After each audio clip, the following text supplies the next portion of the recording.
মুসা নবী আল্লাহর সাথে কথা বলার জন্য গিয়েছেন, তুর পাহাড়ে যাবেন, আল্লাহর দরবারে তুর পাহাড়ে যাবেন বাবাজি কথা বলার জন্য। ওই দেখেন এখন দিছে, বুঝছেন না? মানে তুমি বক্স বন্ধ করে না বল মার্কা ওই এটা তো সেই পড়েন আল্লাহুম্মা সাল্লি আলা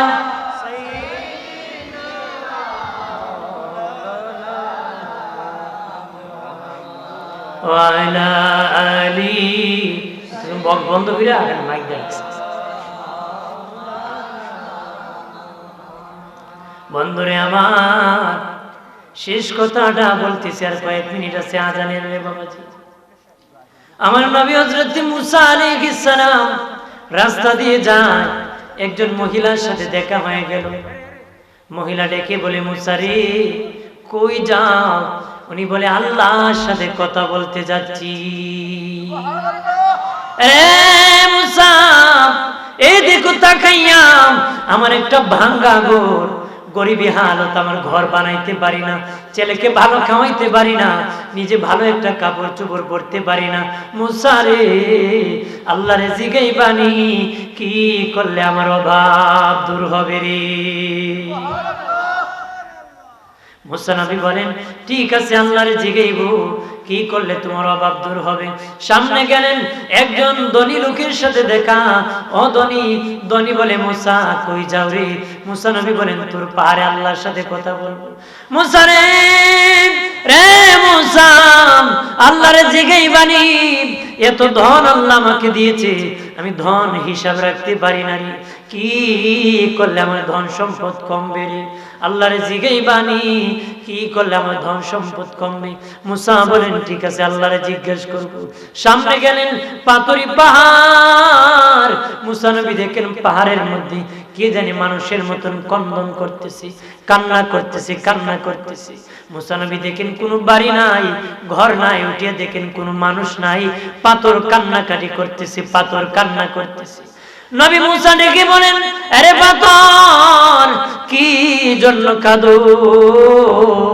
পাথর ডেকে বলে, মুসা রে আল্লাহ বলেছেন মানুষ আর পাথর দিয়া জাহান্নাম জ্বালাবে, আমি জাহান্নামের ভয়ে কাঁদতেছি, আমি কান্না করতেছি জাহান্নামের ভয়ে। মুসা নবী বলেন, আমি সামনে চলে গেলাম, যাই দেখি তিন রাস্তার মোড়ে এক লোক বসে আছে, যার দুই হাত নাই, দুই পা নাই। মুসা নবী দেখলেন দুই হাত নাই, দুই পা নাই। ওই লোক ডেকে বলে, মুসা কই যাও রে? মুসা নবী বলেন, তোর পাহাড়ে আল্লাহর সাথে কথা বলতে যাব। ওই লোক ডেকে বলে, মুসা রে চেয়ে দেখো আমার হাত নাই, পা নাই, আল্লাহ আমাকে হাত দে নাই, পা দে নাই রে, নিজে খেতে পারি নাই, নিজে কোনো কাজ করতে পারি নাই, দুনিয়ার কোনো কাজে লাগি নাই, দুনিয়ার কোনো কাজ করতে পারি নাই, দুনিয়ার কোনো কাজে আমি জীবনে লাগি নাই।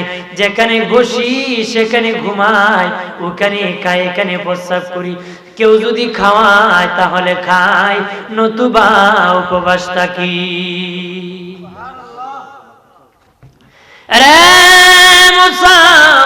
আল্লাহরে জিগাইবানি কি করলে অভাব আমার, কোন কারণে আল্লাহ আমারে বানাইছে? আমি দুনিয়ার কোনো কাজে লাগি নাই, কোন কাজে আল্লাহ আমারে লাগাইছে? কথা বলার শেষে আল্লাহকে মুসা নবী বললেন, আল্লাহ একজন মহিলার সাথে দেখা হয়েছিল, ওই মহিলা বলেছিল গরিবী হালত কেমনে দূর হবে। শিক্ষণীয় বিষয় শিখে নেন, যারা গরিব আছেন উত্তরটা জেনে নেন আর কাজ শুরু করে দেন। আল্লাহ বলে দিয়েছে, মুসা রে ওই মহিলার জানাই দিও বেশি বেশি যেন শুকরিয়া আদায় করে, আমি আল্লাহ যা দিয়েছি তার উপর যেন সন্তুষ্টি থাকে রে, তাহলে আমি আল্লাহ তার ধনের মধ্যে বরকত দিব। এরপরে বললেন, মালিক আরেক ধনী ব্যক্তি বলেছিল তার ধন কেমনে কমবে গো মালিক? আল্লাহ কয়, মুসা রে তার জানাই দিও সে যেন জাকাত দেওয়া বন্ধ করে দিও, জাকাত দেওয়া বন্ধ করে আমি দাম কমাই দিব, তার সম্পদ আস্তে আস্তে কমাই দিব। এরপরে বলে, মালিক দেখছি পাথর কামড়ে জাহান্নামের ভয়ে, আল্লাহ কয় জানাই দিও ওই পাথর দিয়ে কান্না করেছে, আমি মালিক খুশি হয়েছি, ওই পাথরের জন্য জাহান্নাম হারাম করে দিছি। এরপরে ডেকে বলে মালিক, আল্লাহ তিন রাস্তার মোড়ে এক ব্যক্তি আছে যার হাত নাই, যার পা নাই গো মালিক, তুমি দেখতেছো তারে হাত দেও নাই, তারে পা দেও নাই, তুমি যদি খাওয়াও সে খায়, কেউ যদি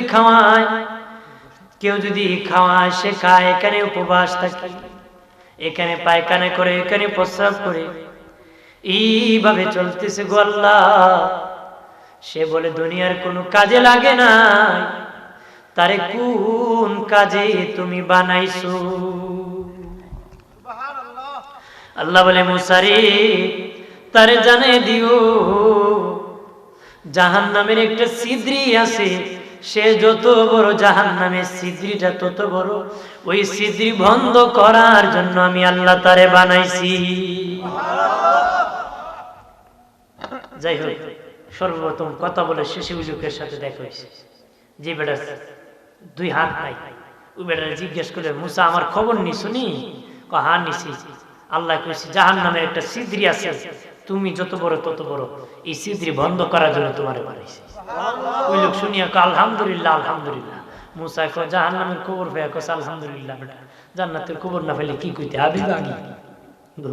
কিতাবের মধ্যে আসছে বেটা আলহামদুলিল্লাহ কইতে দেরি হইছে, তার হাত পাও গসতে দেরি হয় না, তার হাত লেগে গেছে, পাও হয়ে গেছে। আল্লাহ মুসারে যে খবর দিছে, আমার বান্দা জাহান্নামের খবর শুনিয়া ওই লোক বলছিল যে আমি ভাবছিলাম আল্লাহ বুঝি আমার কোনো কাজে বানায় নাই, দুনিয়ার কাজে বানাইলে দুনিয়ার কাজে লাগতো, আল্লাহর কাজে বানাইছে আমার। আমি খুশি হয়েছি, দুনিয়ার মানুষ দুনিয়ার কাজে বানাইছে আল্লাহ, আর আমারে আল্লাহর কাজে বানাইছে, এজন্য খুশি হয়েছে। আল্লাহকে আমার বান্দা আমি তো তার আমার নিজের কাজে বানাইছি, খুশি হয়েছে, এজন্য আমি তার হাত পাও লেগে দিছি, তার জন্য জাহান্নাম হারাম করে দিছি। কিসের জন্য? শুকরিয়া আল্লাহ। আপনি হাত পাও না দূরের কথা, আপনি যদি দান যদি 20 টাকা এতগুলো আপনি বেজারি জানলেন খোদা আমার দেখলে খালি মেয়ে কয় না। অনেক মানুষ আছে খান হইছে বাসাইলা আবার কইতাম না, আছে না? আর যখন চৈত্র মাস 20 টাকা হয় না, কচু গাছ জ্বলে যায়, জ্বালাই লাও ফুরে লাও আর কইতাম না। এরকম নারাজ বাজকা আছে, যেভাবে আল্লাহ রাখে শুকরিয়া আদায় করবেন, আল্লাহ সেখানে বরকত দিব। শেষে ওই পাথরকে বলে দিল যে আল্লাহ বলেছেন তোমার জন্য জাহান্নাম হারাম। পাথরের কান্না বন্ধ হয়ে গেছে। ধনী লোককে বললো জাকাত দেওয়া বন্ধ করো, ধম কমবে। এবছর আমি জাকাত দেওয়া বন্ধ করতে পারবো না। মুসা কথা কমতো না, তো না কমুক, আল্লাহ যদি বাড়ে আমার অবশ্যই দিয়ে নেই, আমি জাকাত দিতে থাকবো। সুবহানাল্লাহ। এরপরে গরিব মহিলা কয় মুসা আমার খবর কি? মুসা আলাইহিস সালাম খবর হইলো আপনি যেইভাবে আছেন সেইভাবে শুকরিয়া আদায় করো। মুসা এই জন্যই ইসলাম বুঝি, আমার আর ভালো লাগে না এই বাঙ্গা করলে, ভাবছিলাম কোন ফয়সালা আসবে, আমি বুঝি আরো শুকরিয়া আদায় করতাম। মুসা আলাইহিস সালাম কয় আল্লাহ যেইভাবে কইছে এইভাবে শুকরিয়া আদায় করো। এমনি মুসা আলাইহিস সালাম সামনে গেছে, একটা বাতাস আসিয়া মহিলার বাঙ্গা ঘর উড়াই নিছে। মুসারে ডাকে, মুসা কয় তুমি নাফরমান, আল্লাহ শুকরিয়া আদায় করছো না, তোমার ঘর নিয়ে যাবে আমি জানি না। যেন যেভাবে আছেন শুকরিয়া আদায় করবেন তো, জোরে করে আদায় করবেন তো। এক লোক মসজিদে গিয়েছে, আল্লাহ তার এমন গরিব বানাইছে, একজন সেন্ট্রাল কিনবে টাকা না, তুমি দোয়া করতেছে আল্লাহ আমার এমন গরিব বানাইলা, মসজিদের সেন্ট্রাল পায়ে দেওয়ার 2 টাকা কান দিয়া বের হয়ে মসজিদের সামনে দেখে এক বেটার ফা নাই, ভিক্ষা করতে বসছে। তার দিকে তাকে আল্লাহ তারে তুমি পাও দিও না, আমার তো সেন্ট্রাল দেব না, তারে তুমি পাওই দিও না, আমার সেন্ট্রাল লাগবে না, আমাকে পা তো দিয়েছো আলহামদুলিল্লাহ। এরকম অন্যের দিকে তাকাবেন, তাকে নিজে শুকরিয়া আদায় করতে পারবেন। যদি আপনি তাকান হুমরা সোমরার দিকে তাহলে পথভ্রষ্ট হবে। তাকাবেন নেককার দুর্বল মানুষের দিকে, তাকালে দেখবেন যে আল্লাহ আমাকে ভালো রাখছে, আল্লাহ আমাদেরকে সুস্থ রাখছে। কত সুস্থ জান, উসমানী থেকে একটু ঘুরতিতে দেখবেন কত সুস্থ রাখছে। বাড়ির বৈশাখ এই হয়েছে সেই হয়েছে, উসমানী হাসপাতালে গিয়ে দেখবেন আপনার ফুল সুস্থ। কথা বলেন, এই জন্য আমরা শুকরিয়া আদায় করি। প্রত্যেকে বলেন আমিন। কোরআন কারীমে সবচেয়ে বেশি আমাদের নবীর পরে যার নাম বেশি আসছে ইনি হলেন হযরত মূসা আলাইহিস সালাম। নাম কি? মূসা আলাইহিস সালাম। হাজিরিন, মূসা আলাইহিস সালাম উনি নবী ছিলেন, বনি ইসরাইলের মধ্যে সবচেয়ে বড় নবী ছিলেন, সবচেয়ে বড় পয়গম্বর ছিলেন হযরত মূসা আলাইহিস সালাম। এই ফেরাউন আর মূসা নবী, এই ফেরাউন অরিজিনাল মিশরের বাদশা ছিল না, মিশরের অধিবাসী ছিল না, তার বাড়ি অরিজিনাল মিশর ছিল না। সে বেশি টাকা কামাই করার জন্য যেমন আমাদের দেশ থেকে বিভিন্ন দেশে মানুষ যায়, ও বেশি টাকা কামাই করার জন্য বাড়ি থেকে রওনা করছে। রাস্তায় তার বন্ধু হামানের সাথে দেখা হলো। বলল, বন্ধু কই যাও? কয় আমি তো মিশর যাব। কত আমিও তো যাবো, আমাকে নাও। এই মাইক লেটবিটি করে ফেলে, মাইকের কাছ থেকে মোবাইল নিয়ে সর, মোবাইল ডিস্টার্ব। দোনো বন্ধু রওনা করছে মিশর যাবে। ফেরাউনও গেছে, হামান, দুইজন। শুরু থেকে বলতেছি, হাঁটতে হাঁটতে খিদা লাগছে। এক ব্যক্তি তরমুজ খেতে কাজ করতেছে, তার তরমুজ খেতে কিনারে দুইজন দাঁড়াইছে। ব্যক্তি কয়, খাবা? ওরা বলে, খাইবো। তরমুজ দিছে, খাইছে। তো বললো, কাজ করবা তোমরা? বললো, কাজ করবো। ফেরাউনও তরমুজ খেতে কাজ করছে, হামানও করছে। তো কিছুদিন পরে মিশরের কবরস্থানের দারোয়ান নিযুক্ত করবে। কি নিযুক্ত করবে? কবরস্থানের দারোয়ান নিযুক্ত করবে। একটা বিজ্ঞপ্তি দিল যে দারোয়ান নিযুক্ত করা হবে।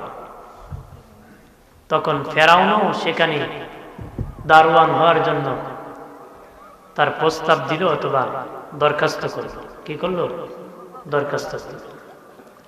তাই হোক, তাকে ডাকিয়ে নিয়ে বাড়িঘর জিজ্ঞাসা করে মিশরের দারোয়ান হিসেবে নিযুক্ত করব। কি করলো? ফেরাউনকে। কাকে? নিযুক্ত করার পরে আইন জারি করে দিল যে একটা করে স্বর্ণ মুদ্রা দিতে হবে যদি কবরে দাফন করতে। গুরুস্থানে কিন্তু অনেক টাকা। গুরুস্থানে কি, ওই যে আজিমপুরে কবরস্থানের দায়িত্ব আছে, দেখবেন কোটি কোটি টাকা মালিক। তো একটা করে স্বর্ণ মুদ্রা দিতে হবে, আইন জারি করছে। মানুষকে বিপদে পড়লাম, কিন্তু মানুষ মনে তো দাফন করা লাগবে, দাফন করি। তাফসীরের কিতাবে আসছে, আল্লাহর কুদরত বোঝা যায় না। মিশরে এমন কলেরা লাগছে, মানুষে তো বেশি মরছে। ফেরাউন বেশি টাকা পাইছে, বেশি বড় লোক হয়েছে। কি হয়েছে? মানে মানুষ বেশি মরার কারণে ইনকাম তার বেশি হয়েছে, আর বেশি বড় লোক হয়েছে। কিছুদিন পরে বাদশা বলল, মিশরের যে ট্যাক্স বকেয়া বাকি আছে, তোমরা সব ট্যাক্স আদায় করতে হবে। কি আদায় করতে হবে? ট্যাক্স। তখন ফেরাউন গিয়া বলল বাদশাকে যে আমার তো অনেক টাকা হয়ে গেছে, আমার টাকার আর জায়গা হয় না, অনুমতি দিলে কেউ আর ট্যাক্স দেওয়া লাগবে না, সবার ট্যাক্স আমি একা দিয়ে দিই। মানুষের মনে কি ওই ঢুকে ঢুকে ভালোবাসা লাগা। বলে দিল, যদি অনুমতি দেন কাকেও ট্যাক্স দেওয়া লাগবে না, সকলের পক্ষ থেকে আমি তাদের ট্যাক্স গুলো আদায় করে দিব। ঠিক আছে, দিয়ে দাও। সবার ট্যাক্স আদায় করে দিল। মিশরের মানুষ কত খুশি, কয় নিজে ইনকাম করছে ঠিক, নিজের জন্য রাখে নাই, আমাদের জন্য খরচ করে দিয়েছে। এই বেচারা যদি বাদশা হতো, এই দেশে আর অভাব থাকতো না রে। এই বেচারা যদি বাদশা হতো, তাহলে আমাদের আর অভাব হতো। বন্ধুরে আমার, কিছুদিন পরে মিশরের প্রধানমন্ত্রী মরে গিয়েছে। বাদশা একটা ইলেকশন দিয়েছে, ইলেকশনের মধ্যে ফেরাউনও দাঁড়াই গেছে ভোটের মাঠে। বাবা, ভোট দাঁড়াইলো, কে কাকে ভোট দিবে মানুষ আলোচনা করে ফেরাউনকে ভোট দিবে। কারণ যে লোক ইনকাম করেছে আমাদের জন্য খরচ করে দিয়েছে, তাকে প্রধানমন্ত্রী বানাবো। ভোট হয়ে গেল, বিশাল ভোটে ফেরাউন জয়যুক্ত লাভ করলো, মিশরের প্রধানমন্ত্রী হলো। বার্ধক্যতার কারণে মিশরের বাদশাহ মারা গেল। প্রধানমন্ত্রী সবাইকে ডাকছে, বাদশা ছাড়া তো দেশ চলতে পারে না। কাকে বাদশা বানাবো? তারা কয় আপনি বাদশা হন, আমাদের কোনো বাধা নাই। আপনি বাদশা হয়ে যান, আমাদের কোনো বাধা। আপনি যাকে খুশি তাকে প্রধানমন্ত্রী বানান, তাতে আমাদের কোনো বাধা। তার বন্ধু হামানকে ডেকে বলে, রে হামান, তোর কপাল লাগছে রে, আমি হলাম মিশরের বাদশা, তোরে বানাবো প্রধানমন্ত্রী। দুই বন্ধু, একজন বাদশার একজন প্রধানমন্ত্রী হয়ে গেল। এবার তার বন্ধু হামানরে ডেকে কয়, দেখ তরমুজ ক্ষেতের রাখাল ছিলাম, গোরস্থানের দারোয়ান ছিলাম, প্রধানমন্ত্রী হলাম, এবার বাদশা হয়েছি, এখন আর কি বাকি আছে? আর কি বাকি আছে? আরো তো বাকি আছে। কি বাকি আছে? খোদা বাকি আছে। নাউজুবিল্লাহ বলেন না, কি বাকি আছে? খোদা বাকি আছে। খোদা ফেরাউন বলে, খোদা দাবি করা এত সহজ নয়, বললি মানুষ মেনে নিবে, কেমনে দাবি করব? হামান বলে, আমি করাবো, যে সিস্টেম করতেছি, আলেম ওলামাকে হত্যা করতে হবে, যারা এই বিষয়ে সবচেয়ে বেশি দক্ষ তাদেরকে হত্যা করে দিতে হবে। যে সমাজে জ্ঞান নাই, এই সমাজে খোদা দাবি করা সহজ। এই সমাজে খোদা দাবি করা কি সহজ? এই সমাজে আলেম নাই, এই সমাজে যে চাই ফতোয়া দিতে পারে। কথা বলা, এটা কিতাবের নাম মন গড়াতুল কিতাব। মনে যেটা কয় এটাই ফতোয়া, মনে যেটা কয় এটার নাম কি? এটা মন গড়াতুল কিতাবের ফতোয়া। বন্ধুরে আমার খেয়াল করেন ভালো করিয়া, এইভাবে আলেম উলামাকে হত্যা করা হলো আর বন্দী করা হলো। ফেরাউন খোদা দাবি করা শুরু করে দিল, খোদা দাবি করা শুরু করে দিল। মানুষ তাকে খোদা মানে, খোদা মানে। এইভাবে বেঈমান হতেছে মানুষ, কেউ বিরোধিতা করে, কেউ খোদা মানতেছে। একদিন ইবলিস শয়তান আসিয়া বলে, এ ফেরাউন, তুমি দে খোদা, তোমার নবীকে? আমার তো নবী না, আমি একাই খোদা। শয়তান কই, তুই একা আবার কিসের খোদা? নবী ছাড়া খোদা হতে পারে না রে। শয়তানে কয় ফেরাউন রে, কয় নবী ছাড়া তুই খের খোদা রে। ফেরাউন কয় না, আমার তো নবী বিনা, আমি একই খোদা। কয় নবী বানাইতে না, নবী পাইতাম কই? কয় শয়তান দেখছেন আমার এমনি পছন্দ হয় ঘরে। কয় এক শয়তানে আরেক শয়তান আমার এমনি নবী পছন্দ হয়। এবার ফেরাউন বলে, হ্যাঁ, তুমি যদি নবী হতে চাও, তোমাকে নবী হিসাবে আমি মনোনীত করব। কই ঠিক আছে, মনোনীত হয়ে গেলাম। এতদিন বৃষ্টির জন্য পাহাড়ে গিয়ে আল্লাহর কাছে কান্না করতাম, এখন আর কান্না করা লাগবে না, আমি পাসওয়ার্ড দিয়ে যাচ্ছি, দরকার হলে আমাকে ডাকবা, আমি নবী সব ব্যবস্থা করব। চিল্লায় বলেন নাউজুবিল্লাহ। এ নাকি সব ব্যবস্থা করবো। তো একদিন এর উম্মতের আয় কর, এই বান্দারা এসে কর, খোদা বৃষ্টি লাগবে তো, ফসল জলে সরকার, ফসল হইতেছে না, বৃষ্টি দরকার। এবার তো নবী আছে, এবার আসিয়া ডাক দিছে শয়তান, আসিয়া অমুক এলাকায় তো আমার বৃষ্টি দরকার, আমি ব্যবস্থা করতেছি। শয়তান তো জিন জাত না, তো জিন গোষ্ঠীর খুশি, অমুক এলাকায় আজকে রাত্রে তোরা প্রস্তাব করে দিবি। তো মানুষ দিকে সারাটাকে মশল ধরে বৃষ্টি, রাতের বেলা তো পেশাব করছে। শয়তানের পেশাব তো বুঝুনি মারাত্মক। সকালবেলা ঘুম থেকে উঠে দেখি দুর্গন্ধ বের হয়েছে আর ফসল জলে সারকার হইতেছে। খোদারা ধরিয়া গেছে বান্দারা যে খোদা এইবারের বৃষ্টির দুর্গন্ধ, এইবারের বৃষ্টি ফসল জলে, কারণ কি? তো খোদা নবীর ডাকছে, শয়তানের ডাকছে, এটা কি কবে, এটা কি বৃষ্টি দিলে? নবী কয় ফসল জলে দুর্গন্ধ। তখন শয়তান ফেরাউনকে একটা ধামকি মারছে, তোর মতন শয়তান মালাউন হলো, খোদা আমার মতন লানতপ্রাপ্ত ব্যক্তি নবী মধ্যে পাইছো, দিতে বেশি পাইছো, মধ্যে পাইছ ইটি বেশি পাইছো, প্রস্তাব পাইছো দেখছি বেশি পাওয়ার কথা না। এইরকমের খুদইয়ারা নাউজুবিল্লাহ বলে না, আর ধরে বলে হৃদয় পড়েন সাল্লাল্লাহু আলাইহি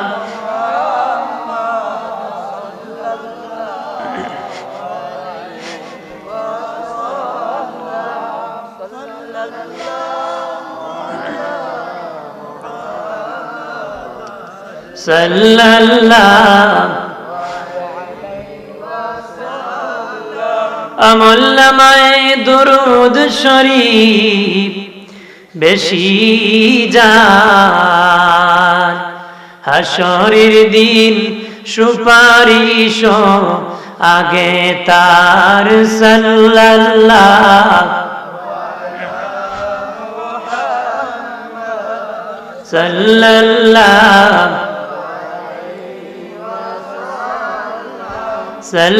সাল্লাল্লাহু আলা মুহাম্মাদ সাল্লাল্লাহু।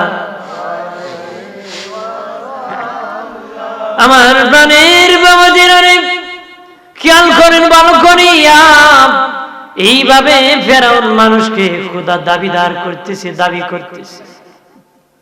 এইভাবে যখন খোদা দাবিদার চালালো গো, তার মধ্যে গণক ঠাকুর ছিল, 300 গণক ঠাকুরকে ডাকছে। মনে মনে কয় আমি ছিলাম তরমুজ খেজের লাখাল, এরপরে হলাম দারওয়ান, প্রধানমন্ত্রী, বাদশা হইছি। আঙ্গুল ফুলে কলা গাছ, এবার আবার খোদা দাবিদার, এবার খোদা হয়ে গেছি।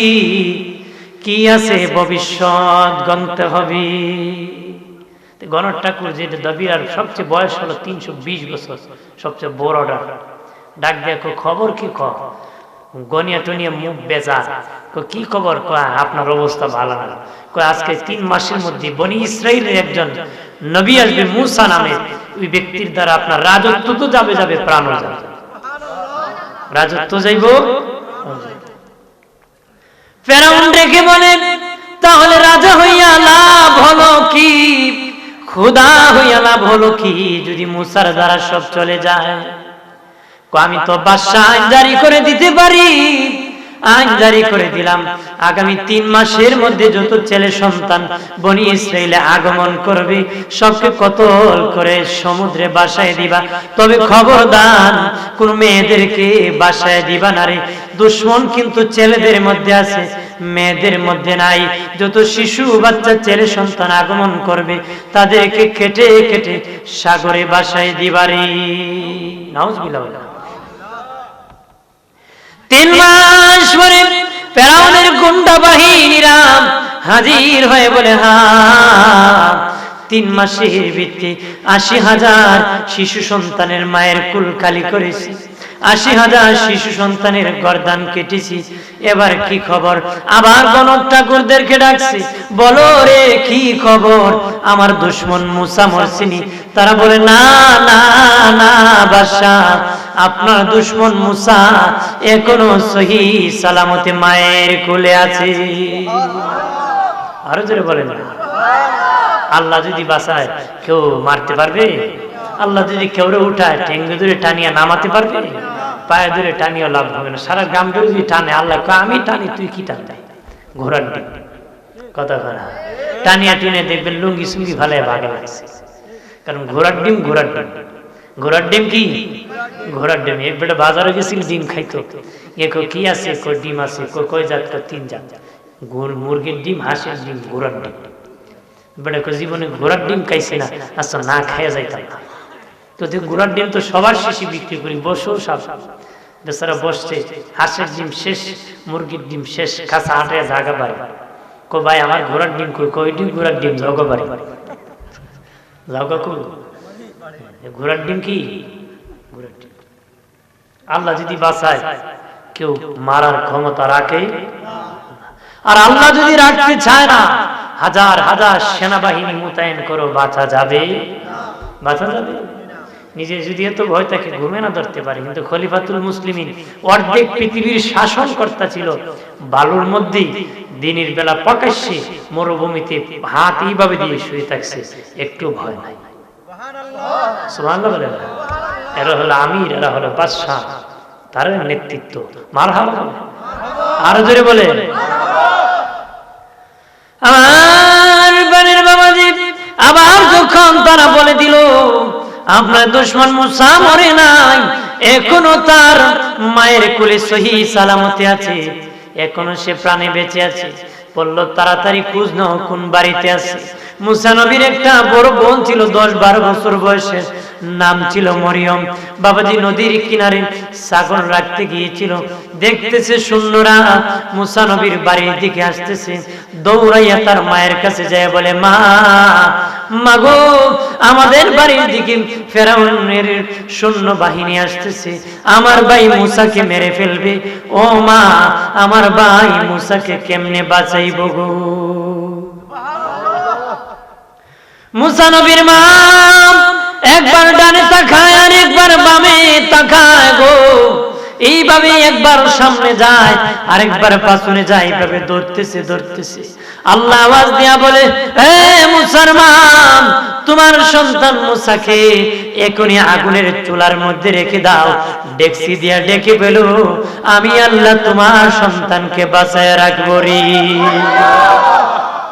মুসা নবীর মা, দেরি নাই বাবা, সৈন্য বাহিনী এসে গেছে, চুলার আগুনের মধ্যে রেখে ডেকসি দিয়ে ঢাকিয়া রাখছি। সৈন্য বাহিনী ঘুরাইয়া ঘুরাইয়া বাড়ি দেখিয়া ঘর দেখিয়া মুসা নবীকে পায় নাই, চলে গেছি।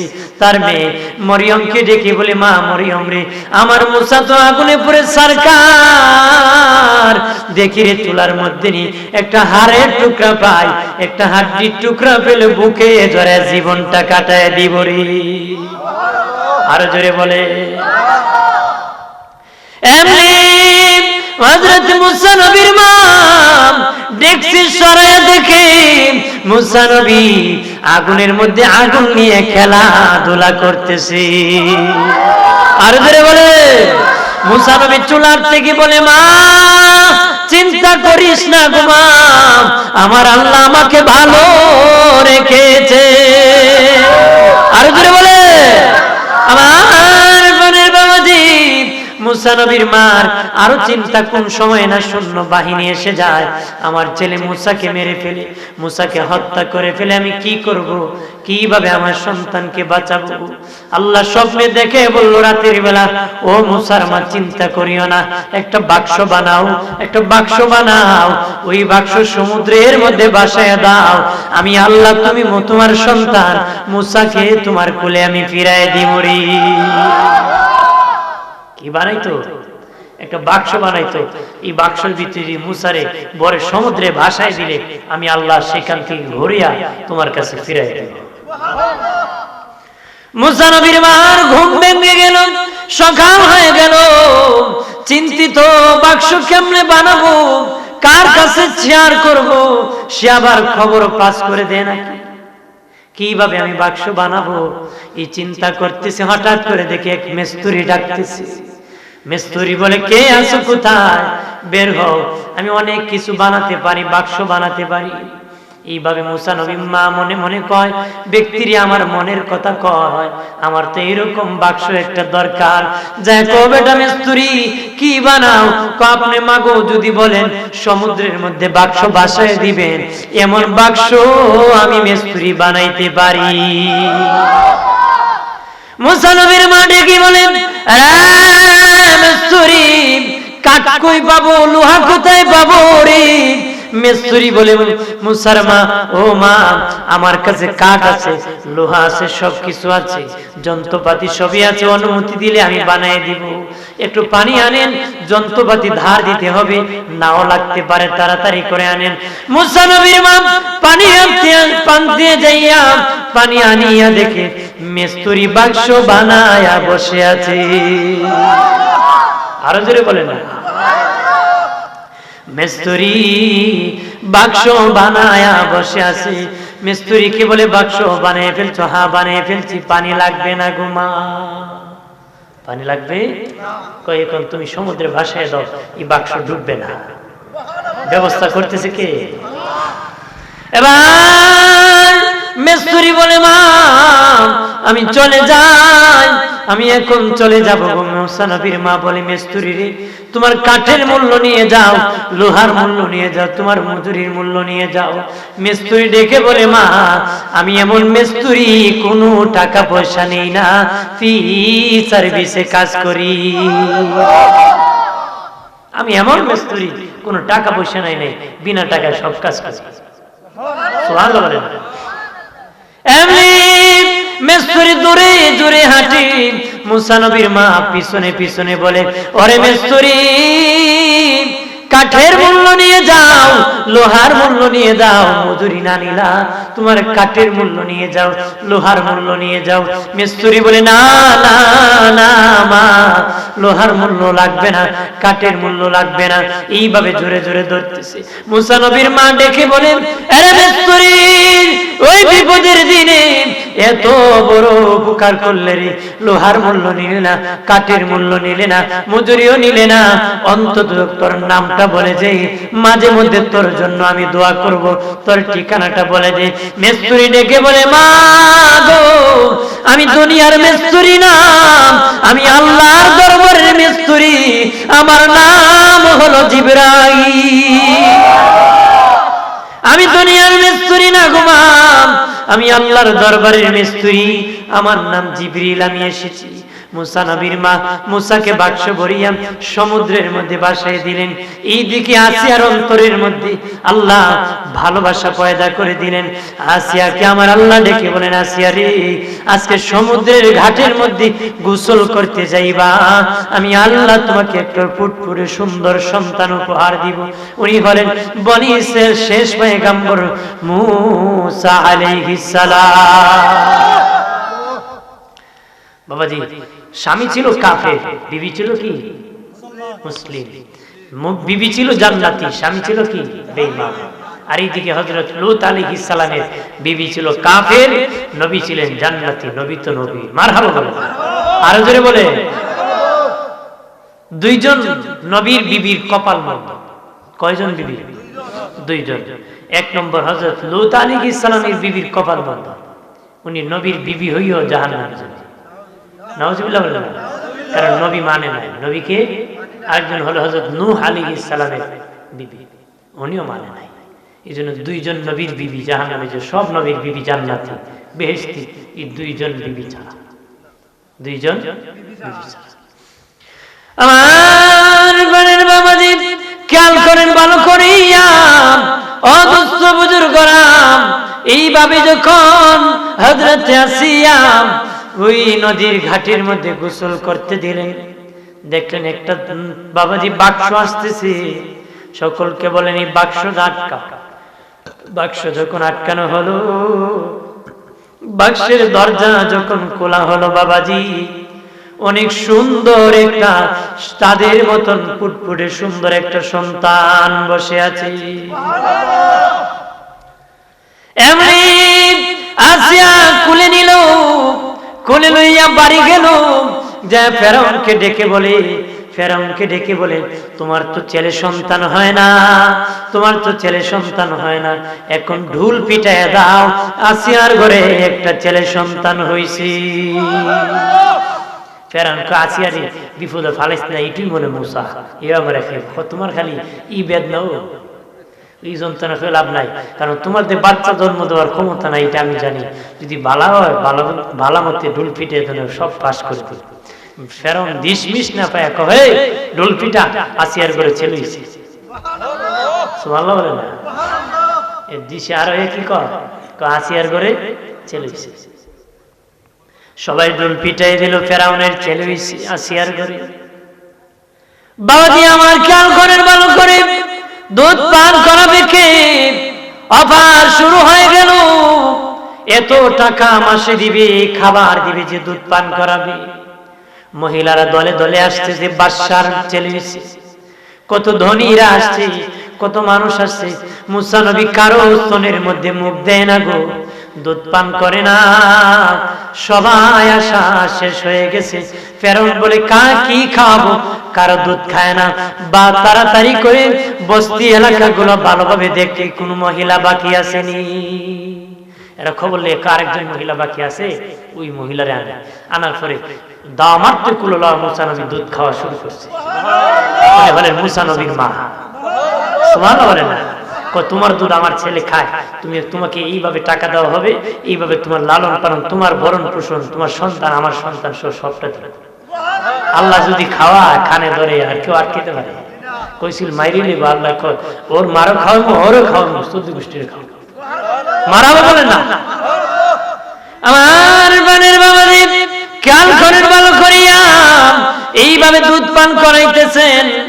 বাবাজি 4 থেকে 6 বছর 4 বছর হয়ে যায়, এই হারামি একদিন কুলে লয় না। ফেরাউন একদিনও মুসা নবীকে কুলে উঠায় না। এর সন্দেহ কয়টি আমার দুশমন মুসা হবে।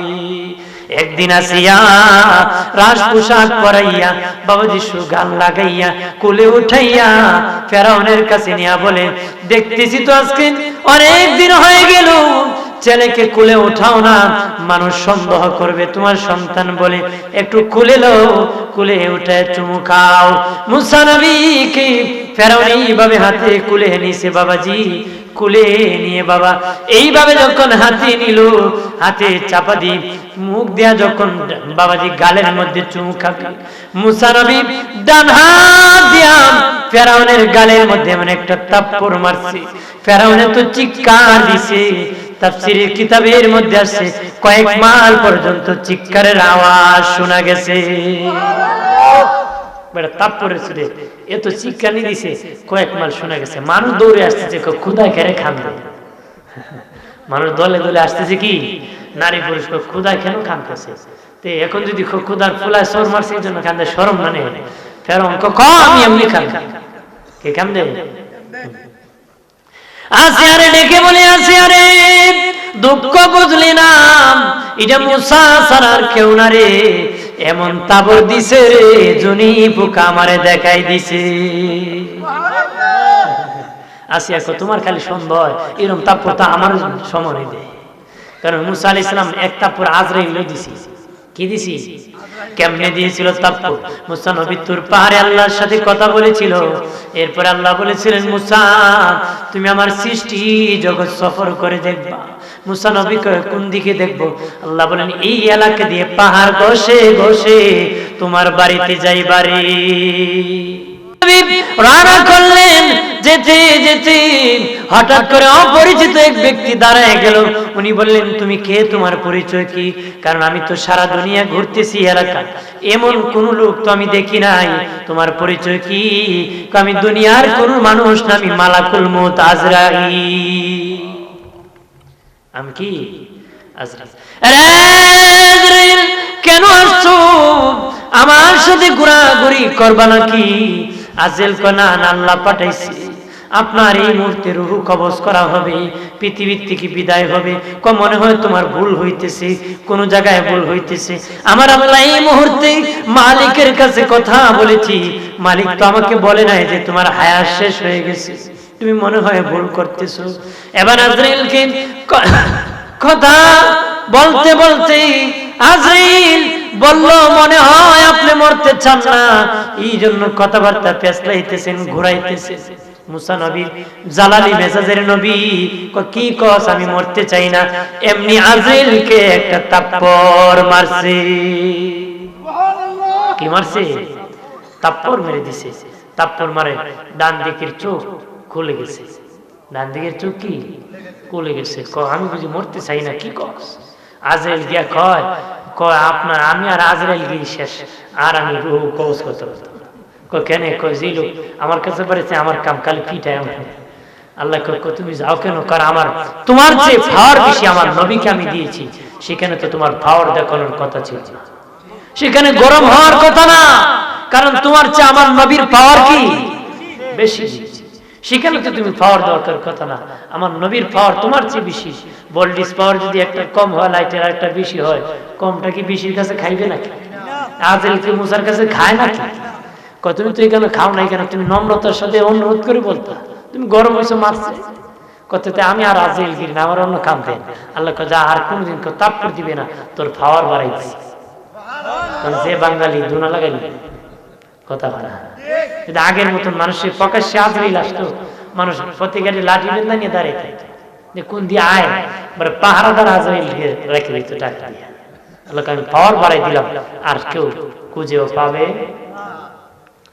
আমার বানের বাবাজি খেয়াল করেন ভালো করিয়া, অদুস্থ বুজুর্গরা এইভাবে ফেরাউনের বাড়িতে লালিত পালিত হইয়া মুসা নবী বড় হতে লাগলেন, বড় হতে লাগলেন।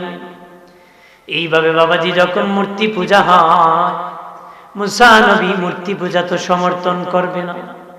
আসিয়াও তো করে না, শুনে ফেলেছে, আসিয়ার প্রতি জুলুম শুরু করে দিয়েছে। নবী বলেছেন খাদিজাতুল কুবরা যখন ইন্তেকালের সময় হয়ে গেছে, নবী বললেন খাদিজা, হযরত খাদিজা বলে ইয়া রাসূলুল্লাহ, আমার ইন্তেকালের পরে আপনি আমার জানাজার ইমামতি করবেন, আপনার পুরান জামা দিয়া আমাকে কাফন বানিয়ে কবরে নামাই দিবেন। নবীজি গো, আমার কবরের মধ্যে সর্বপ্রথম মাটি আপনি দিয়ে দিবেন। ইয়া রাসূলুল্লাহ, ও দিনের নবী, মাটি চাপা দিন, আপনি আমার কবরের পাশে দাঁড়িয়ে থাকবেন। আমি খাদিজার ভয় হয় মুনকার নাকির সওয়াল জবাব নিয়ে আমি দিতে পারবো, মুনকার নাকির সওয়ালের জবাব নিয়ে আমি দিতে পারবো, আমার তো ভয় হচ্ছে, আমি তো একা কবরে থাকবো। নবী দেখে বললেন, আরে খাদিজা, ভয় করিও না রে খাদিজা, ভয় করিও না, তুমি ইন্তেকালের পরে, তোমার ইন্তেকালের আগে আমার দুইজন বিবি ইন্তেকাল করেছে, আমার দুইজন বিবি ইন্তেকাল করেছে। তোমাকে যখন কবরে রাখা হবে, তারা তোমার আগে ইন্তেকাল করেছে, রাখার সাথে সাথে আমার ওই বিবিগুলা জান্নাতি, তুমিও জান্নাতি, তাদের সাথে তোমার দেখা হয়ে যাবে, আমার ওই দুই বিবির সাথে তোমার দেখা হয়ে যাবে। আম্মা জান খাদিজাতুল কুবরা বললেন, ইয়া রাসূলুল্লাহ, ও দিনের নবীজি, আমি তো জানি গো আমার আগে কোনো বিবি আপনার নাই, আপনার যে দুই বিবি আমার আগে ইন্তেকাল করেছে, তারা আবার কোন বিবি? নবী বললেন, খাদিজা রে, একজন হলো ফেরাউনের বিবি আসিয়া, ফেরাউন কত জুলুম করেছে, নির্যাতন করেছে, এরপর আসিয়া আল্লাহকে চারে নাই, জান্নাত চেয়েছে। আল্লাহ বলেন, আসিয়া, জান্নাত শুধু দেব না রে, আমার হাবিবুল্লাহর বিবি হিসেবে তোমাকে মনোনীত করেছি।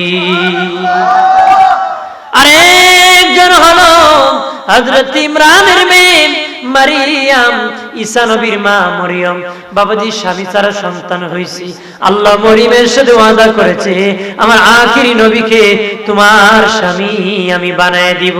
নবী বলেন, খাদিজা, ওই মরিয়ম আর আসিয়া আমার দুই বিবি, তোমার ইন্তেকালের পরে কবরে যখন জিন্দা করা হবে, আমার দুই জান্নাতি বিবির সাথে দেখা হয়ে যাবে, আমার দুই জান্নাতি বিবির সাথে দেখা হয়ে যাবে। মারহাবা বলেন না? আল্লাহুম্মা সাল্লি আলা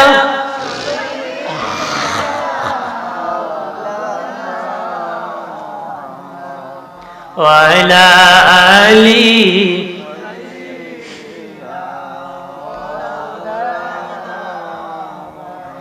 গস সিনলো নবীজিকে, মাসে সিনলো নবীজি,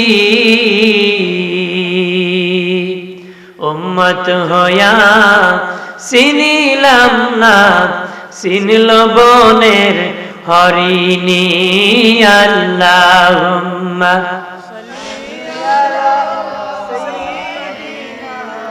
মাওলানা মুহাম্মদ ওয়া আলা আলিহি।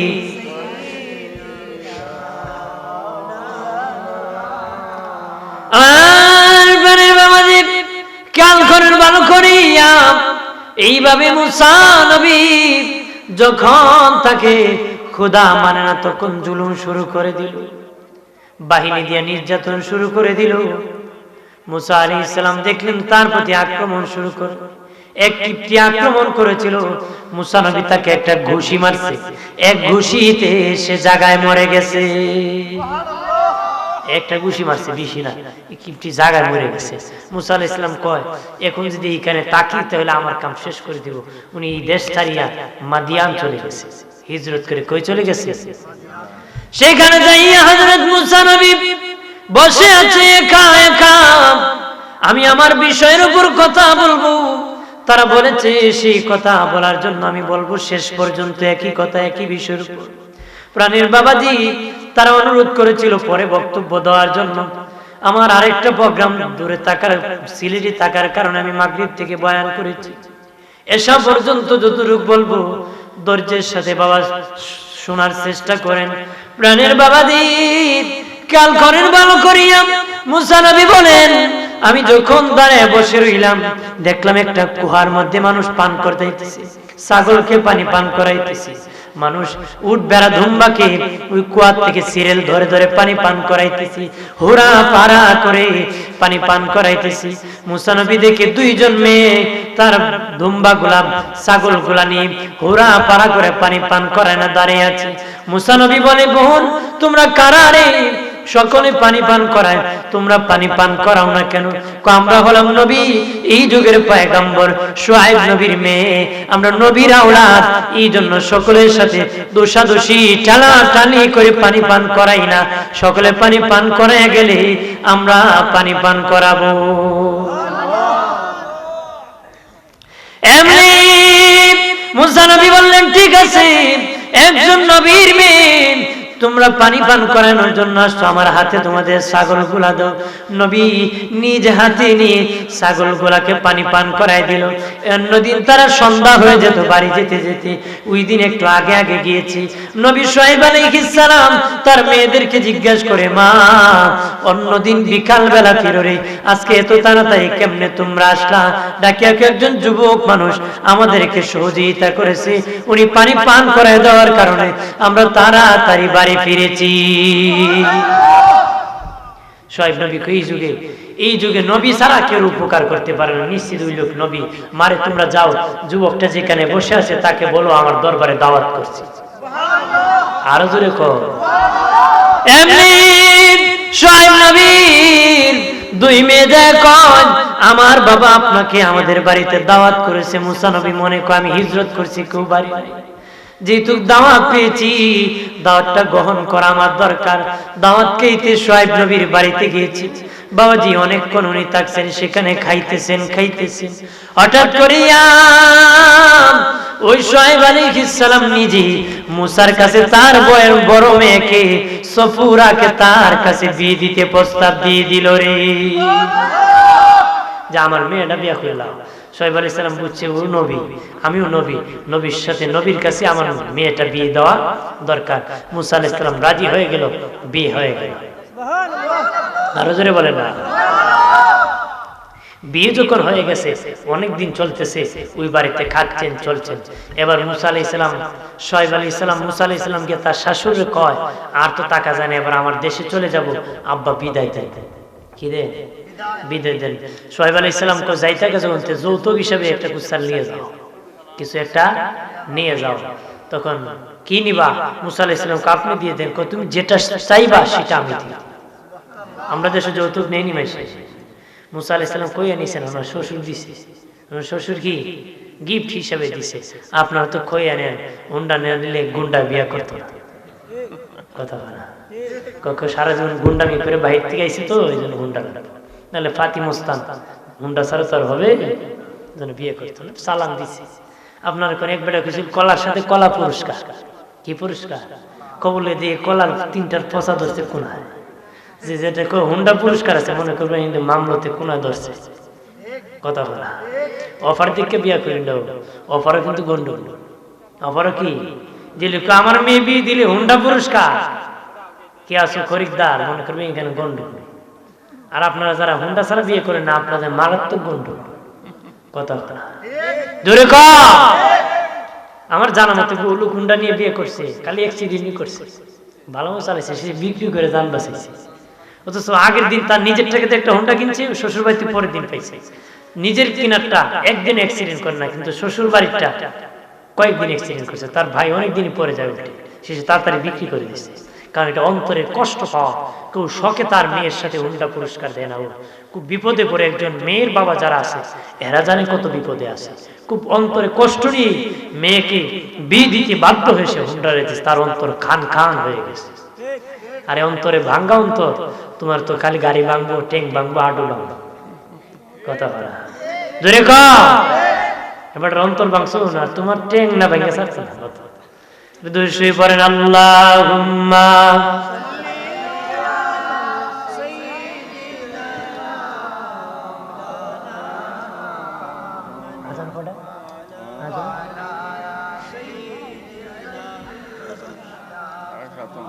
আজান কটা? পনেরো না? আর জোরে সুরে বলেন আল্লাহুম্মা। 7টা 15 না? আজান 7টা 15। ঠিক আছে। مولانا محمد وعلى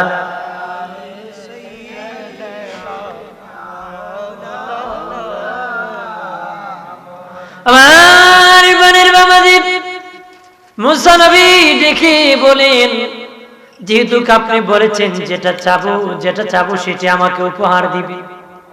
মুসা নবী ডেকে বলে, শ্বশুর আব্বা, আমি কিছুই চাই না, একটা জিনিস উপহার চাইবো। কি? আপনার হাতের লাঠিটা আমি মুসা উপহার চাই। মুসা হযরত শুআয়ব নবী ডেকে বলে, বাবা মুসা, আমার হাতের লাঠির খবর তুমি কেমনে জানো রে? নিশ্চিত আমার বেশি গুমর তোমাকে বলে দিছি। ঠিক আছে, আমি ওয়াদা করেছি তোমাকে লাঠি উপহার দিয়ে দিব রে মুসা, দিয়ে দিব, তবে সাধারণ লাঠি না, সেটা যেখানে সেখানে তুমি ফেলে দিও না, যেই জায়গায় মন চায় সেই জায়গায় রাখিও না, যদি হারিয়ে যায় এত তাড়াতাড়ি খবর পাবা না রে। এই লাঠি কোন লাঠি জানো নি? এটা হলো হযরত আদম নবী যেদিন জান্নাত থেকে পৃথিবীতে এসেছিলেন, আল্লাহ তুবা গাছের একটা ডালকে ভাঙিয়া আদম নবীকে চালান হিসেবে একটা লাঠি বানিয়ে দিয়েছিল। এটা জান্নাতে গাছের ডালা দিয়ে লাঠি, ওই লাঠির বাড়ি জান্নাতে। বাবা মুসা দেখিও, যেখানে সেখানে ফেলে দিও না, যদি হারিয়ে যায় লাঠির খবর পাবা না রে। আর সংক্ষেপ করে নিলাম, ওই লাঠি কতদিন থাকবে? আখির নবীর আগমনের আগ পর্যন্ত পৃথিবীতে ছিল রে। আখির নবী আসার আগ পর্যন্ত এই লাঠি পৃথিবীতে ছিল। নবী যেদিন এসেছেন এই লাঠি শেষ হয়ে গেছে। সুবহানাল্লাহ বলে, আরো জোরে বলে। আমার প্রাণের বাবাজি, খেয়াল করেন ভালো করে, আরে দুস্থ বুজুর্গরা, আল্লাহ বলেন, ওরে মুসা, এবার তুমি ফেরাউনের দেশে যাও, কালেমার দাওয়াত নিয়ে যাও। মুসা নবী বলেন, আমি একা গেলে তো ভয় হয় গো মালিক, আমার ভাই হারুনকে অনুমতি দিয়ে দেন, আমার ভাই হারুনকে নিয়ে যাব। দুই ভাই যখন একত্রে যাব তখন সাহস বেড়ে যাবে। আল্লাহ কয়, ঠিক আছে, তোমার ভাই হারুনকে আমি নবুয়ত দিলাম। হযরত মুসা আলাইহিস সালাম আল্লাহ, আমার তো একটু মুখের মধ্যে জড়তা আসে, তুতলামি হয়, এটা একটু দূর করে দাও। আল্লাহ কয়, সেটা দূর করে দিলাম। আরে জোরে বলে। ওই যুগে সবাই উলঙ্গ হয়ে গোসল করত, স্বয়ং মুসা আলাইহিস সালাম উলঙ্গ হতেন না, তবে সমুদ্রে যখন গোসল করতেন নিজে উলঙ্গ হয়ে করতেন, মানে সমুদ্রে গিয়ে এমনি উলঙ্গ হয়ে স্বাভাবিক চলতেন না, কিন্তু সবাই উলঙ্গ হয়ে চলত। তখন ওই সমাজের মানুষ বদনাম রটে গেল যে আমরা উলঙ্গ হয়ে চলি, মুসা উলঙ্গ হয় না। নিশ্চিত মুসার মনে হয় এক শিরা রোগ আছে। নাউজুবিল্লাহ বলে না, নবীকে খুদ বার করলো, নিশ্চিত তার দোষ আছে, এই জন্য উলঙ্গ হয় না। কারণ আমরা উলঙ্গ হয়ে চলি না, কিন্তু নবী তো উলঙ্গ হবে হবেন না। এরকম তহমত চলে খুদ বার করলো।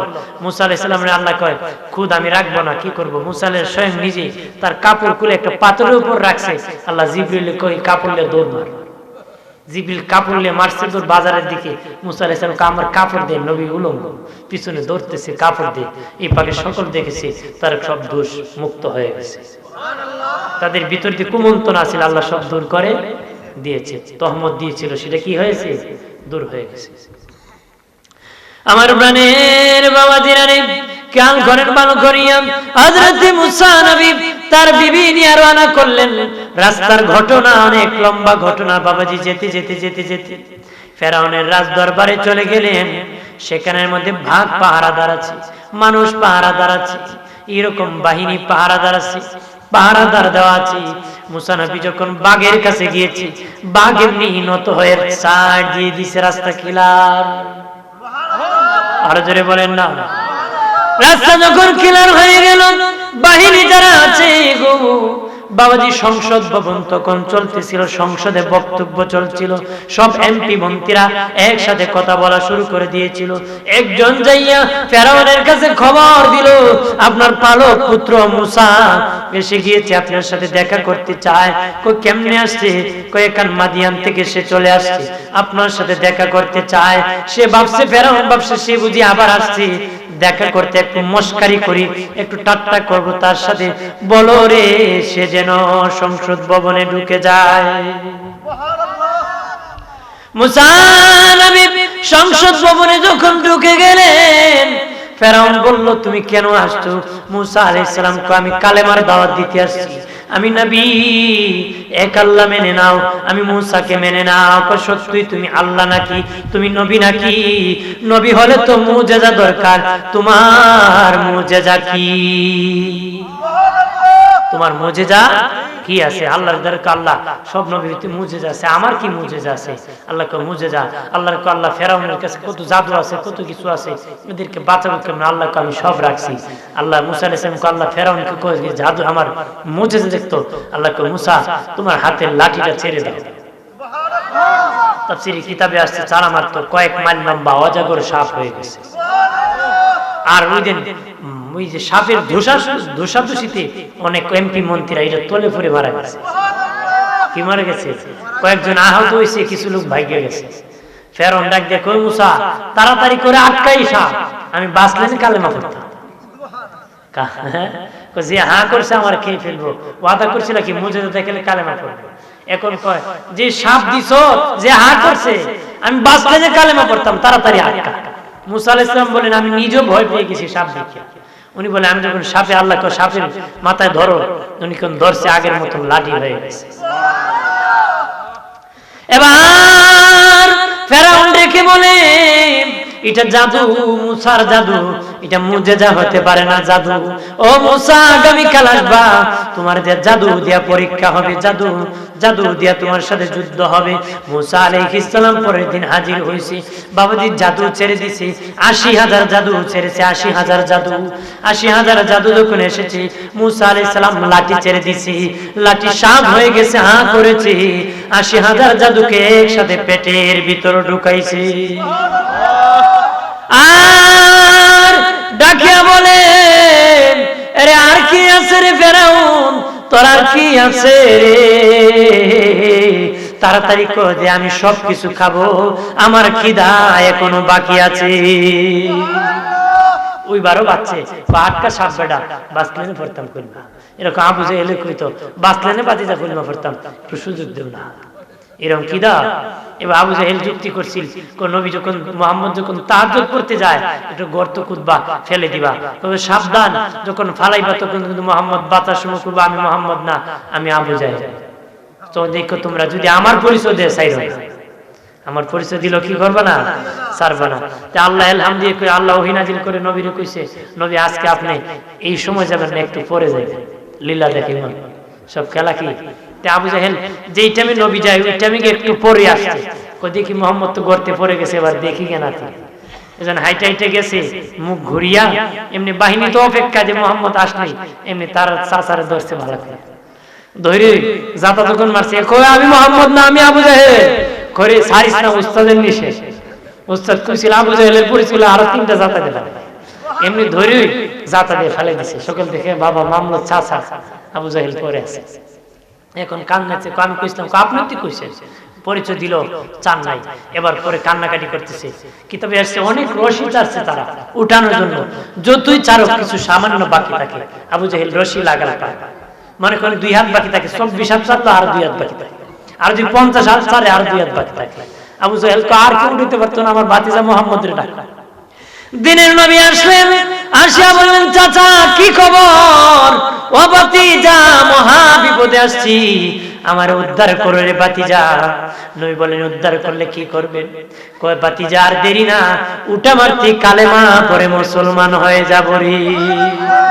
আমার দিনের নবী এইভাবে নূরের হাতটা বাড়ায় দিয়েছে, আবু জাহেল হাতে ধরেছে, বাবাজি গর্ত থেকে উঠে গেছে।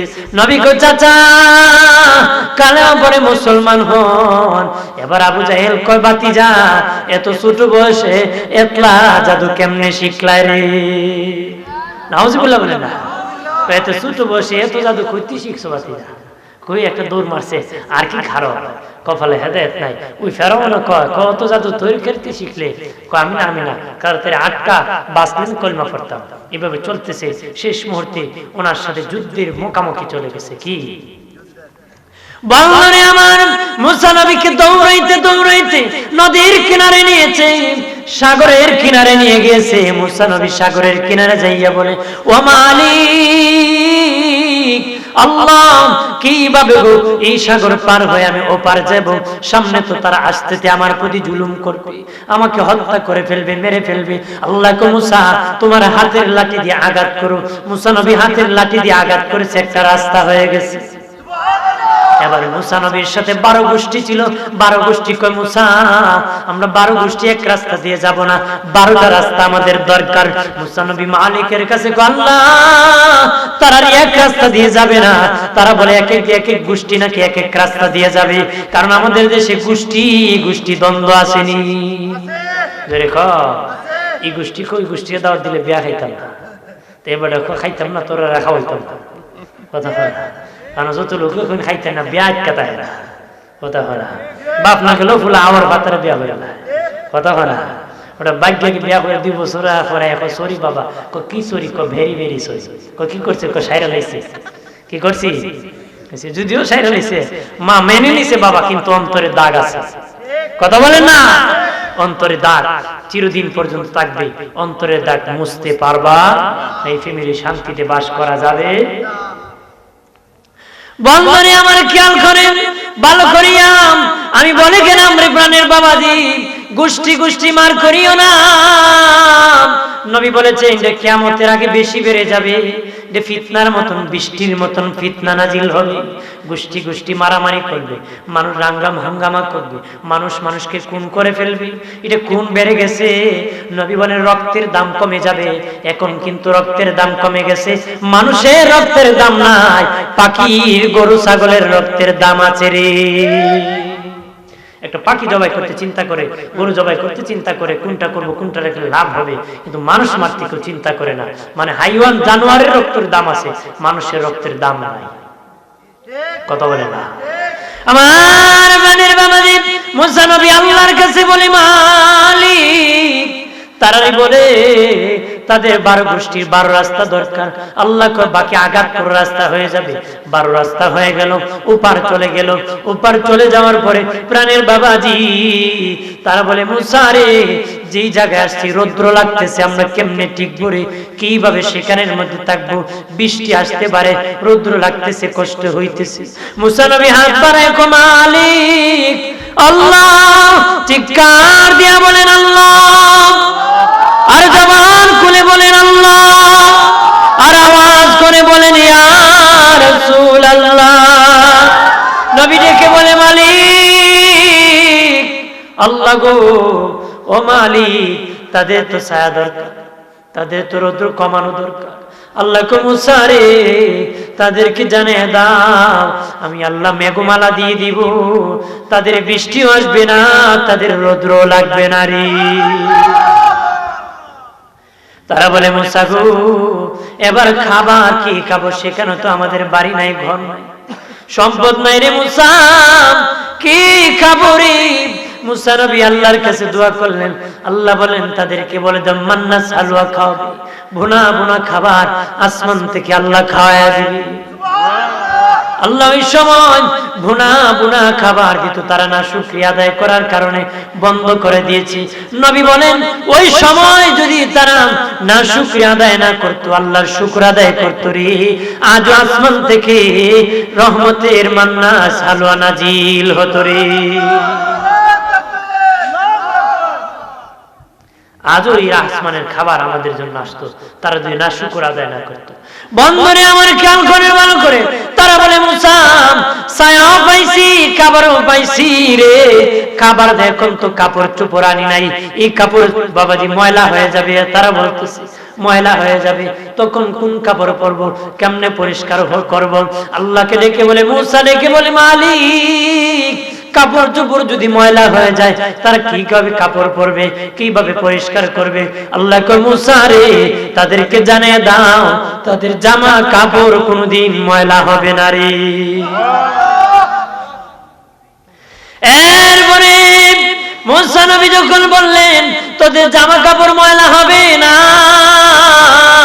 তারা বলে মুসা রে জামা কাপড় যদি ময়লা না হয় একদিন তো চিরে যাবে, চিরে গেলে জামা কাপড় কোথায় পাবো?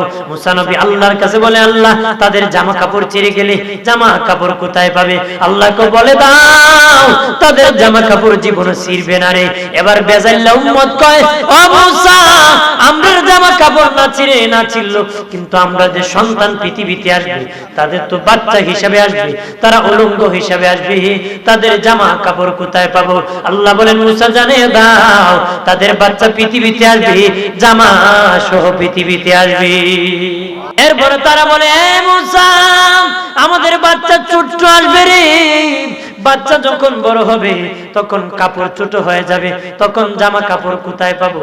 তারা বলে, আও মুসা আল্লাহর কাছে জিজ্ঞেস করো ওই সময় জামা কাপড় কোথায় পাবো? আল্লাহ কয়, মুসা রে তাদেরকে জানিয়ে দাও তাদের বাচ্চা যেমন বড় হবে জামা কাপড় তেমন বড় হবে। এরপর বেজাইল উম্মত এত কিছু দিছে, আল্লাহ রাসূল নবী কইছে যুদ্ধে যাও, তুমি আর তোমার খোদা হয়ে যাও। নাউজুবিল্লাহ বলে, মানে এত কিছু পাওয়ার পরে যুদ্ধ যাইতো না। আর আমাদের নবীর উম্মতের পার্থক্য তো জানেন, অন্য নবীর উম্মতের তুলনায় কোনো কিছু চায় না। নবী কইছে জিহাদে যা, নবীর নূরের চেহারা দিকে তাকায়া তাদের জীবন জিহাদের মাঠে দিয়ে দিয়েছে। এটা উম্মতের পার্থক্য। এরা এত কিছু খায়াও যাইতো না, নবীর পক্ষে ইসলামের পক্ষে কাজ করতে রাজি না, কিন্তু উম্মতে মুহাম্মাদি কই কিছু লাগবে না, নবী জিহাদের মাঠে বাবাও কো যাইতো, চেলাও কো জীবন দিত, একজন আরেকজনকে ধাক্কা দিয়ে আমিও যাই, আমিও যাই, সবাই খুশি হয়ে যেত। সুরে ক এটা হলো উম্মতে মুহাম্মাদের শান। এবার তো ফেরাউন নদীর কিনারে এদিকে বাপ খেলে বিশ্বরূপ, সে দেখে বিশ্বরূপ দেখা যায়, কিন্তু তার ঘোড়া দেখে কোনো রোড নাই। ঘোড়া দেখে কি পানি, ঘোড়া কিন্তু পানির নিচের মাটি শক্ত না নরম এটাও বলতে পারে, এটাও কি বলতে পারে। ঘোড়া দেখতেছে নিচের পানি মাটি নরম, যাওয়া যাবে না, সে ধারে আছে, সেদিকে রোড, কিন্তু ঘোড়া তো উঠে না, আঘাত করা শুরু করছে, পিটান যখন শুরু করছে ঘোড়া তো নামে না। আল্লাহ জিবরিল করে ঘোড়া যদি না নামে আজকে কাম আটবে না, কারণ তাকে আজকে আমি ধরবো, চার দিছি, সুযোগ দিছি, আমি চার দিই না, আজকে তাকে আমি ধরার শক্ত ধরা ধরবো। জিবরিল কো কি করব? কো ঘোড়া তো নামবে না, না নামলে তারে ধরা যাবে না। কো কি করো? কো জান্নাতে একটা ঘুড়ি লিয়ে যাও। কি লিয়ে যাও? জিবরিল একটা জান্নাত থেকে ঘুড়ি লিয়া গেছে, ঘোড়ার সামনে দিয়ে পানি দিয়ে ঘুড়ি ঠক ঠক করে আইতে যায়, টক টক করে, কি এটা জান্নাতি ঘুড়ি, পানির উপর টক টক করে যেন আইতে যায়, ঘোড়ার উঠে মেজাজ করো। আমরা দেশে আছে না খুব বিট্টি নেগা, আমি পারতাম কথা হয় না, ঘোড়ায় ঘুরি জায়গা আমি পারতাম না, মারছে তুই ফাল মারছে, আল্লাহ যাতা দিয়ে ধর, এমনি তারে ধরছে যাতা দিয়ে ধরছে। তখন ইমান আনতেছি মুসা আর হারুনের আল্লাহর প্রতি। আল্লাহকে একবার কইছে জিবরিল আর যেন না কয়, কারণ আরেকবার যদি কয় আমার দিল বড় নরম, আমি কিন্তু তার মাফ করে দেব। এই সমুদ্রের বালু তার মুখে ভরাট করে দেওয়া যেন দ্বিতীয়বার আমার না ডাকতে পারে। তখন ভরে দেওয়া হয়েছে, তার জীবন সেখানে সমাপ্তি করা হয়েছে। মুসা আলাইহিস সালামের জীবন শেষ হয়েছে না রয়েছে? মুসা আলাইহিস সালাম দাওয়াত দিছে, উম্মতকে দাওয়াত দিছে, দাওয়াত দিতে দিতে কত উম্মত দিছে জানেন নি? কত দিছে? আমাদের নবীর পরে সবচেয়ে বেশি যার উম্মত তিনি হলেন মুসা আলাইহিস সালাম। নবী বলেন একদিন দেখলাম হাসরের মাঠ কায়েম হয়ে গেছে। কি হইছে? হাসরের মাঠ কায়েম হয়ে গেছে। আমি দেখি রে কোন নবী একজন উম্মত, কোন নবী একা একা আসছে, কোন উম্মত নাই, কোন দুইজন উম্মত, কেউ 10 জন 40 জনের বেশি উম্মত কারো নাই। হঠাৎ করিয়া আমি দেখি একজন নবী আসছে 6 লক্ষ উম্মত নিয়া রে। কয় লক্ষ? এমনি 6 লক্ষ উম্মত দেখিয়া নবীর মন বড় মলিন হয়ে গেছে। আল্লাহর কাছে ডেকে বলিল, আল্লাহ উনি কে গো যার 6 লক্ষ উম্মত নিয়ে আগমন করেছে? আল্লাহ ডেকে বলেন, হাবিব উনি হলেন বনি ইসরাইল পয়গম্বর মুসা আলাইহিস সালাম। এবার আমার দিনের নবীর মুখ মলিন হয়ে গেছে, মুখ মলিন করে ফেলছেন। আল্লাহ ডেকে বলেন, ওগো হাবিব মুখ মলিন করবেন না। ডান দিকে তাকান, নবী বলেন ডান দিকে তাকাইলাম, দেখি না জমিন থেকে আসমান পর্যন্ত মানুষ আর মানুষ। বাম দিকে তাকাইলাম, বাম দিকে জমিন থেকে আসমান পর্যন্ত মানুষ। নবী বলেন সামনে তাকাইলাম, তাকায় দেখি জমিন থেকে আসমান পর্যন্ত মানুষ আর মানুষ। পিছনে তাকাইলাম, তাকায় দেখি জমিন থেকে আসমান পর্যন্ত মানুষ আর মানুষ। উপরে তাকাইলাম, শুধু মানুষ আর মানুষ।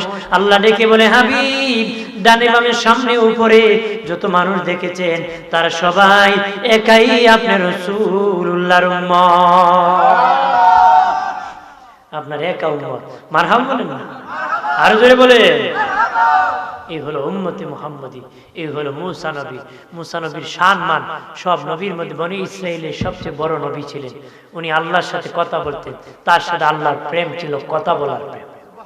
সকলের সাথে কিন্তু সবকিছুর প্রেম হয় না, মূসার সাথে ছিল কথার প্রেম। জোরে কর। সবাই কিন্তু সবার কাছে সব কথা বলে না, অনেককে অনেক কিছু দেয়, কিন্তু কথা বলতে সবার সাথে সব কথা বলে না। বলে মূসার সাথে আল্লাহর কথা বলার প্রেম ছিল, কথা বলতো, আল্লাহর ভালো লাগতো। আল্লাহ পেছলাইতেন, মূসাও ঘুরাইতেন। মূসাকে তো কথা যেন লম্বা হয়, আল্লাহ আমিও যেন কথা বলবো, আল্লাহ বল লম্বা হবো। একদিন মূসা আলাইহিস সালাম বলতে বলতে আল্লাহ, আমি যদি খুদ হইতাম, তুমি যদি মূসা হইতা, আমার কাছে কি চাইতা?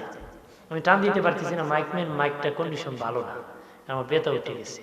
কারণ মাইকে এখন আর এরকম তোলে না। গত বছরও মাইকে কন্ডিশন বেশি ভালো ছিল না, এই বছর কন্ডিশন ভালো না। কারণ প্রতিদিন আমরা কথা বলি, ওকে বলছি না কেন, কেমন মুসলমান বাবার ফেডে সুখ বানাই দেয়, এরপরে আর কত কইতে হচ্ছে। এই জন্য যেমনি আসলে এমনি কষ্ট করে যাই।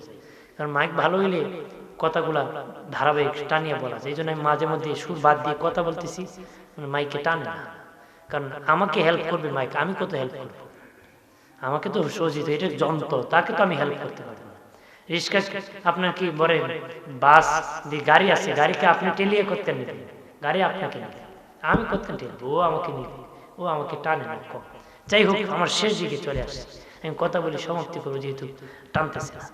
হাজিরিন, মূসা আলাইহিস সালাম আল্লাহকে বলেছিল, আল্লাহ, আমি যদি খোদা হইতাম, তুমি যদি মূসা হইতাম, তাহলে আমার কাছে কি চাইতে? আল্লাহকে প্রথমে একটা দোয়া চাইতাম, আপনার এই দোয়াটা শিখে নিন।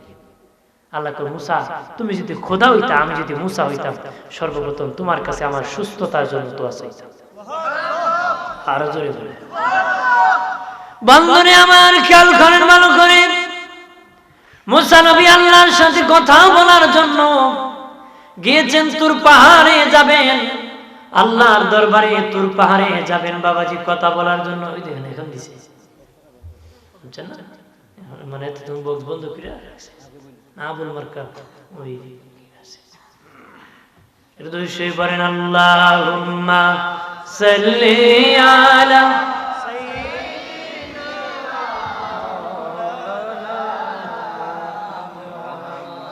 ওয়া আলা আলি।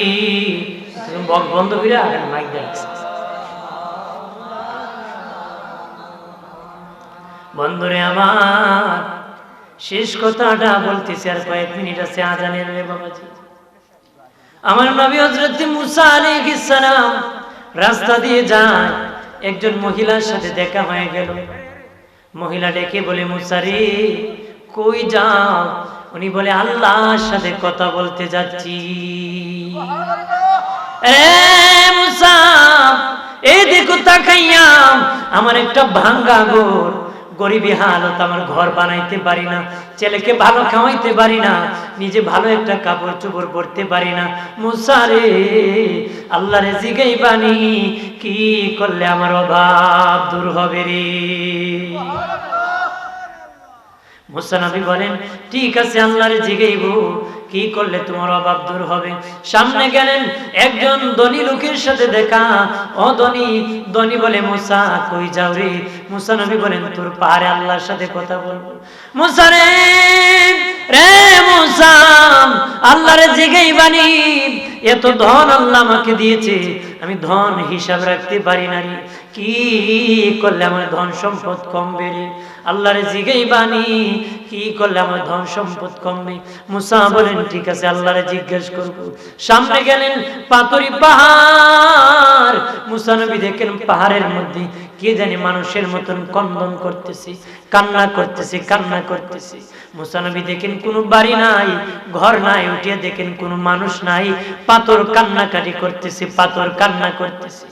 নবী মুসা ডেকে বলেন, আরে পাথর কি জন্য কাঁদো? পাথর ডেকে বলে, মুসা রে, আল্লাহ বলেছেন মানুষ আর পাথর দিয়া জাহান্নাম জ্বালাবে। আমি জাহান্নামের ভয়ে কাঁদতেছি, আমি কান্না করতেছি জাহান্নামের ভয়ে। মুসা নবী বলেন, আমি সামনে চলে গেলাম, যাই দেখি 3 রাস্তার মোড়ে এক লোক বসে আছে, যার 2 হাত নাই, 2 পা নাই। মুসা নবী দেখলেন 2 হাত নাই, 2 পা নাই।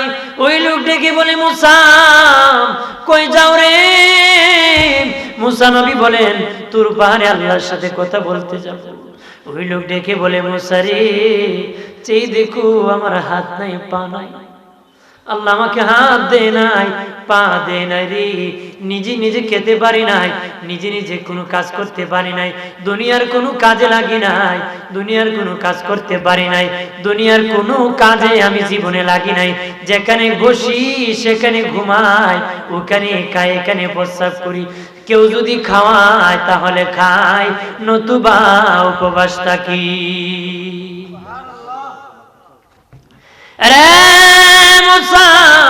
আল্লাহরে জিগাইবানি কি করলে অভাব আমার, কোন কারণে আল্লাহ আমারে বানাইছে? আমি দুনিয়ার কোনো কাজে লাগি নাই, কোন কাজে আল্লাহ আমারে লাগাইছে? কথা বলার শেষে আল্লাহকে মুসা নবী বললেন, আল্লাহ একজন মহিলার সাথে দেখা হয়েছিল, ওই মহিলা বলেছিল গরিবী হালত কেমনে দূর হবে। শিক্ষণীয় বিষয় শিখে নেন, যারা গরিব আছেন উত্তরটা জেনে নেন, আর কাজ শুরু করে দেন। আল্লাহ বলে দিয়েছে, মুসা রে, ওই মহিলার জানাই দিও বেশি বেশি যেন শুকরিয়া আদায় করে, আমি আল্লাহ যা দিয়েছি তার উপর যেন সন্তুষ্টি থাকে রে, তাহলে আমি আল্লাহ তার ধনের মধ্যে বরকত দিব।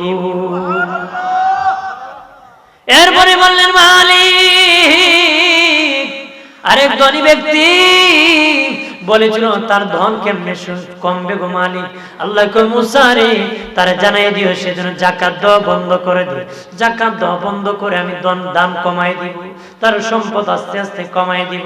এরপরে বলে, মালিক দেখছি পাথর কামড়ে জাহান্নামের ভয়ে, আল্লাহ কয় জানাই দিও ওই পাথর দিয়ে কান্না করেছে, আমি মালিক খুশি হয়েছি, ওই পাথরের জন্য জাহান্নাম হারাম করে দিছি। এরপরে ডেকে বলে, মালিক, আল্লাহ 3 রাস্তার মোড়ে এক ব্যক্তি আছে, যার হাত নাই, যার পা নাই গো মালিক, তুমি দেখতেছো তারে হাত দেও নাই, তারে পা দেও নাই। তুমি যদি খাওয়াও সে খায়, কেউ যদি খাওয়ায়, কেউ যদি খাওয়ায় সে খায়, এখানে উপবাস থাকে, এখানে পায়খানা করে, এখানে প্রস্রাব করে, এইভাবে চলতেছে গো আল্লাহ।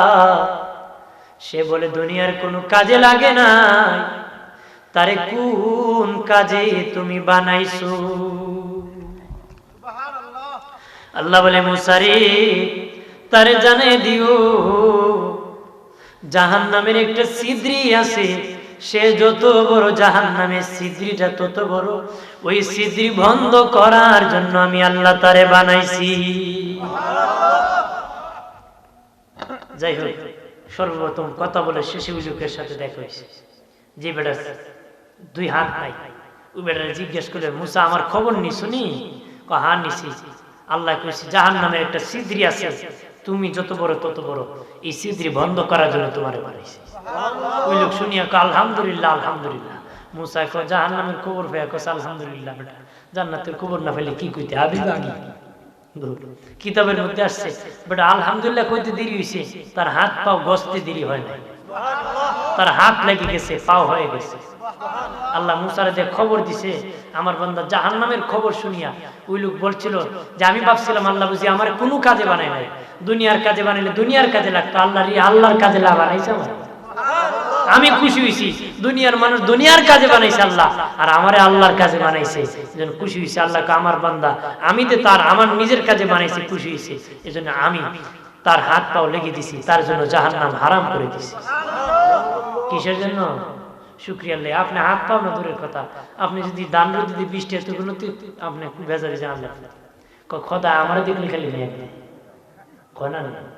অনেক মানুষ আছে খান হইছে বাসাইলা আবার কইতাম না, আছে না? আর যখন চৈত্র মাস বৃষ্টি হয় না, কচু গাছ জ্বলে যায়, জ্বালাই লাও ফুরিয়া লাও আর কইতো না। এরকম নারাজ বলতে আছে না? যেভাবে আল্লাহ রাখে শুকরিয়া আদায় করবেন, আল্লাহ সেখানে বরকত দিব। শেষে ওই পাথরকে বলে দিল যে আল্লাহ বলেছেন তোমার জন্য জাহান্নাম হারাম। পাথরের কান্না বন্ধ হয়ে গেছে। ধনী লোককে বললো জাকাত দেওয়া বন্ধ করো, ধম কমবে। এবছর আমি জাকাত দেওয়া বন্ধ করতে পারবো না। মুসা কত কমতো না, তখন না কমুক, আল্লাহ যদি বাড়ে আমার অবশ্যই দিয়ে নেই, আমি জাকাত দিতে থাকবো। সুবহানাল্লাহ। এরপরে গরিব মহিলা কয় মুসা আমার খবর কি? মুসা আলাইহিস সালাম খবর হইলো আপনি যেইভাবে আছেন সেইভাবে শুকরিয়া আদায় করো। মুসা এই জন্যই ইসলাম বুঝি, আমার আর ভালো লাগে না এই বাঙ্গা করলে। ভাবছিলাম কোন ফয়সালা আসবে, আমি বুঝি আরো শুকরিয়া আদায় করতাম। মুসা আলাইহিস সালাম কয় আল্লাহ যেইভাবে কইছে এইভাবে শুকরিয়া আদায় করো। এমনি মুসা আলাইহিস সালাম সামনে গেছে, একটা বাতাস আসিয়া মহিলার বাঙ্গা ঘর উড়াই নিছে। মুসারে ডাকে, মুসা কয় তুমি নাফরমান, আল্লাহ শুকরিয়া আদায় করছো না, তোমার ঘর নিয়ে যাবে আমি জানি না। যেন যেভাবে আছেন শুকরিয়া আদায় করবেন তো, জোরে করে আদায় করবেন তো।